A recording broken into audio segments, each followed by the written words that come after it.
What's up, guys? 0-4 day yesterday. I've had worse, but not much, not much worse than that, and not many. Because usually I'm not on that many more plays. I think I've probably done 0-6, 0-7 a couple of times, but 0-4 really bad, especially when you're running hot. That is just real bad. It was a bad weekend, 3-7 overall in the weekend because of that. Uh, there are things that I could say about that. I mean, the Colts obviously was a loss. That would have been a loss regardless of what number you got it at. I don't understand how Cincinnati played so well in a spot like that and how the Colts played so poorly. I just don't get it.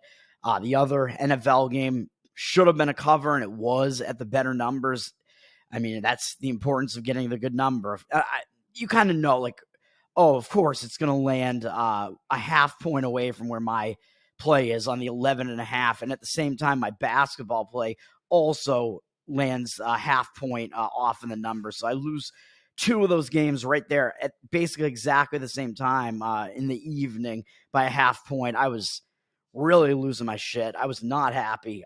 Seattle was covering most of the game. I mean, they played pretty well, and they held San Francisco in check pretty well, I would say. I mean, that was a 4-point game at the half. Seattle was in that game. They were winning the game in like the second quarter at one point. They were still within the spread almost wire to wire until it got to the fourth, and it came down to them attempting a 2-point conversion early to try to cut it to 3 when they probably didn't need to do that because, well, what happened? They gave up another touchdown, so they were still going to need to get the 2-point conversion anyway. It didn't totally make sense to do it at that point, I don't think. I mean, I know a lot of teams go for a 2-point conversion earlier. They went for it like way early and they didn't get it. And if they'd gotten that, they would have covered everything. They would have lost by 10 instead of 12. But no, instead they lose by 12. And what I didn't realize is that the line, I guess, had moved up like 3 points on, or 2 points, I guess, 2 to 2.5. Well, I think it got up to 14 even on the day yesterday because Geno Smith was hurt. So I guess that's why Drew Lock was playing, but that put them in like the injured player theory situation, even though it seems like maybe they didn't totally have time to prepare with Lock. But I mean, he's been on the team. He knows the system. He didn't do that badly in the game. But then, of course, Seattle did have one more chance to get back within that number near the end, and they basically they were kind of on the edge of field goal range, I guess, and they got sacked out of it and then just didn't even score at all.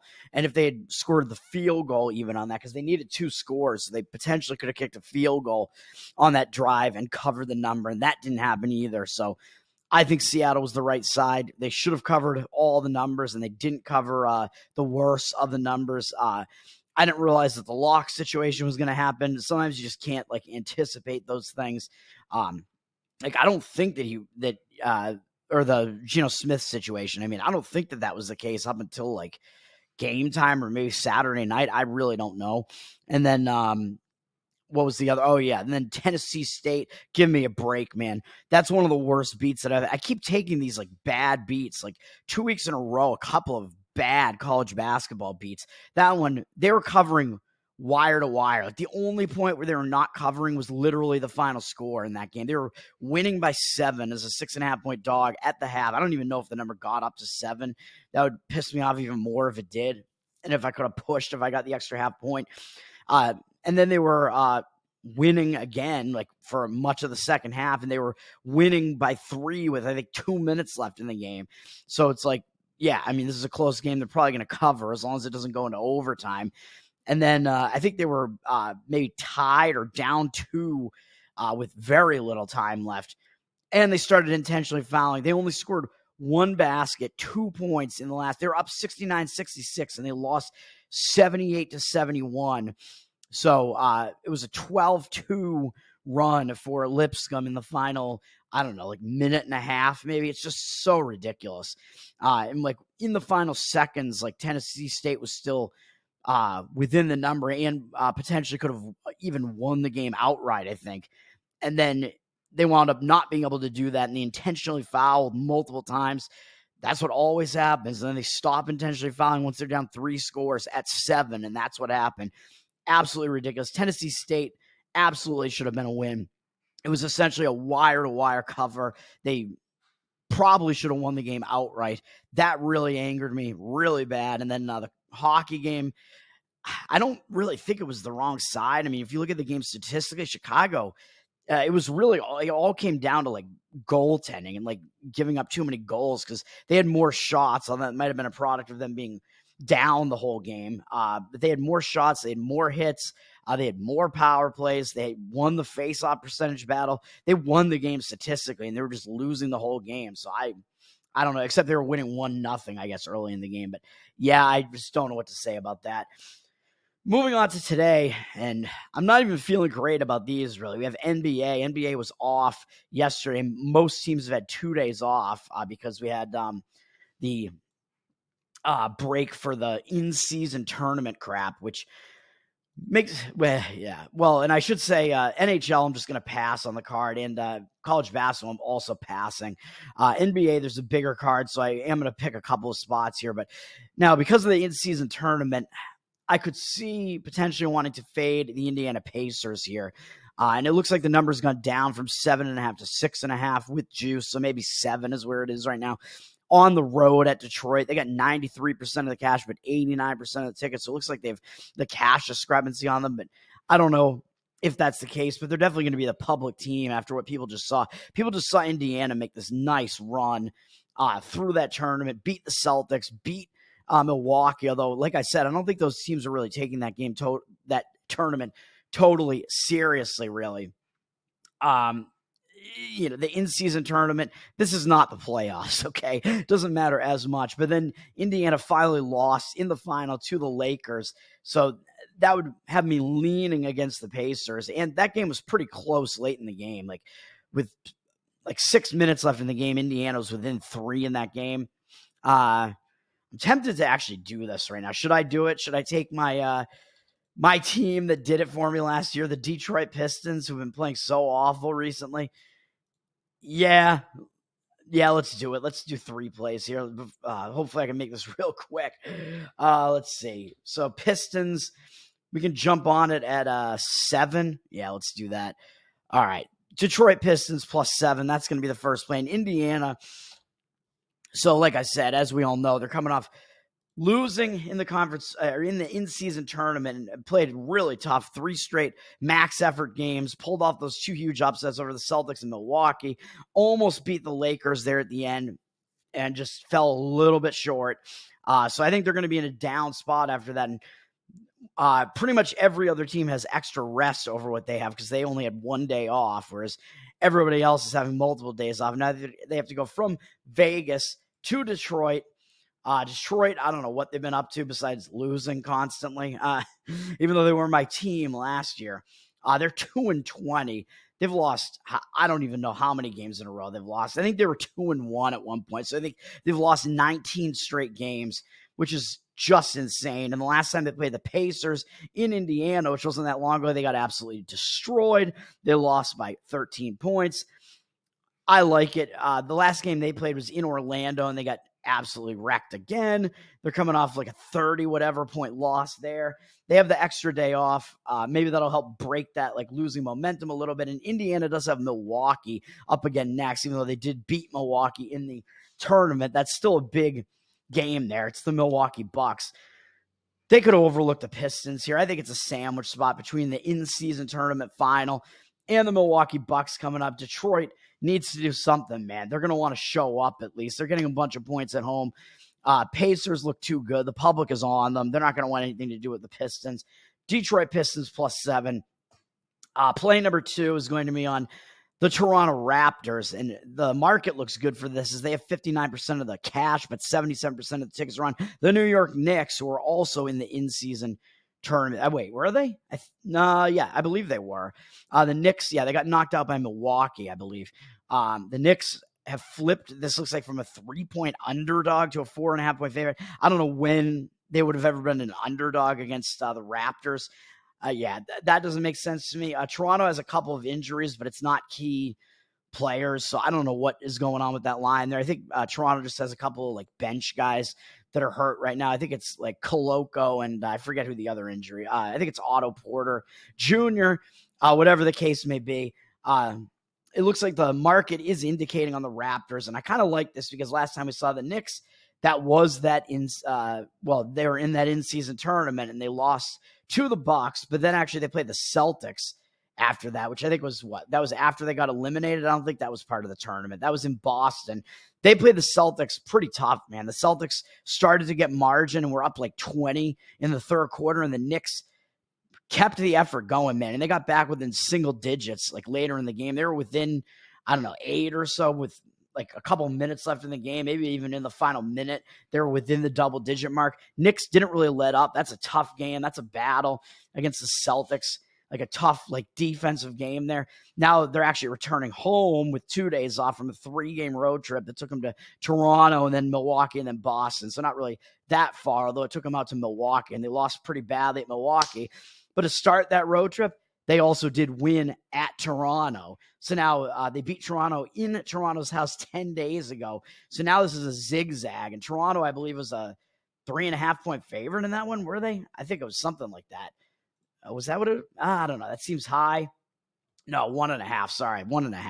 I don't know what I was looking at there. 1.5. That jives a little bit more with the Knicks being a 4.5-point favorite here. But even so, I think it's NBA. You probably only get about 2 for home court. So I think it's still a little bit too high on the Knicks. The Knicks are coming off that bigger game against the Celtics. They don't have anything up next. So this is kind of a weird single game homestand here where they're going to have to get their home affairs in order after returning home. And then they have to go out on the road again after this. I think they could slip up, and it's against the team they just beat in their own house in the Toronto Raptors. I'm on the Raptors plus 4.5. And the market, like I said, looks pretty good to me. The Raptors, what did they do when we last saw them? They lost to the Charlotte Hornets. That is an ugly loss, man. So they're in a spot where they're going to want to bounce back. I think that could have been kind of a sandwich because that was they had that game sandwiched in between bigger opponents where they had beaten Phoenix. They lost to the Knicks at home, like I mentioned. They lost to the Heat at home in a pretty close game. And then they went on the road to start this road trip, and they lost at Charlotte. Like I said, pretty ugly, losing to the Charlotte Hornets, man. One of the teams with one of the worst records in the NBA. They're going to want to split this road trip, too. It's only a 2-game road trip, and they're 0-1. I think that's going to focus them on the New York Knicks here. The Knicks, they're a better defensive team than they are an offensive team, and they're laying points here. So laying points is not really the greatest spot for the Knicks to be in. They're better as an underdog, I would say, because they are that like tough defensive team. I'm on Toronto. And finally, the last play is going to be a letdown spot. We're fading the Houston Rockets, even though it looks like they're up from 7 to 8.5. But it's like, give me some more value, man. They're at home. They got 59% of the tickets, but 71% of the cash on the San Antonio Spurs. So I'm playing the 2 worst teams in basketball, man. A 2-20 team and a 3-18 team. What could be better than that, man? The San Antonio Spurs, and they were a team that started off. They were, I think they were 3-2, and since then they've lost 16 straight games. So we're playing. We're on some teams that have not won since like October or maybe November. This is going to be awesome, man. Playing them as underdogs, though, getting points. So come within that number, baby. San Antonio, 2 games ago, they played actually fairly tough at Minnesota on the 6th. Pretty decent effort out of the Spurs in that one there. Some of these games have been pretty competitive, even though they've lost. So they played pretty competitively there.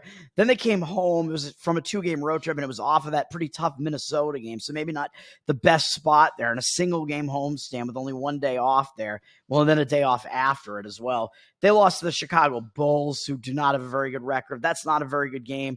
San Antonio was winning that game throughout the first half, and they blew it. It was pretty close the rest of the game, but they wound up losing to the Chicago Bulls. Now they get to put that aside. They get to go on the road for just a single game where I think they're going to pay attention, man. I mean, the San Antonio Spurs haven't won for so long.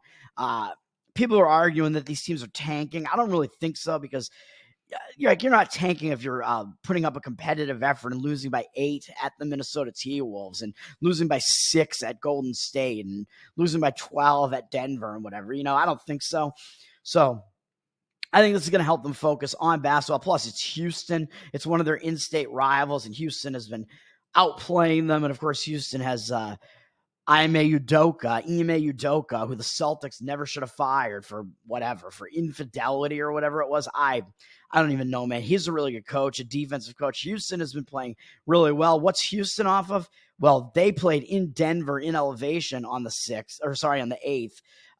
They beat Denver in Denver. And before that, they had had a stretch where they lost pretty close at Dallas, lost pretty close at Denver. Before that, they had actually beaten Denver by a ton of points. Then I think they had the letdown at Dallas. They played close. That was a game I was on Dallas, and I think Dallas somehow wound up covering that on that weird foul at the end. Then they lost to Denver. Denver got a little bit of revenge there, I guess. Then they lost at the Lakers, but those games were both 10-point losses. No shame in those losses. They came home and they did not face the return home distractions, and they beat the Oklahoma City Thunder, a pretty good win. And then they went on the road out to Denver again, out to Elevation, and they beat the Denver Nuggets again. So they've played the Nuggets 3 times since the 24th. They've actually played them 4 times since November 12th, and they beat them 3 out of 4 times. So somehow Houston has Denver's number, but in the game following the game against Denver, including the loss against Denver, what's Houston's record in the game after playing Denver? 0-4.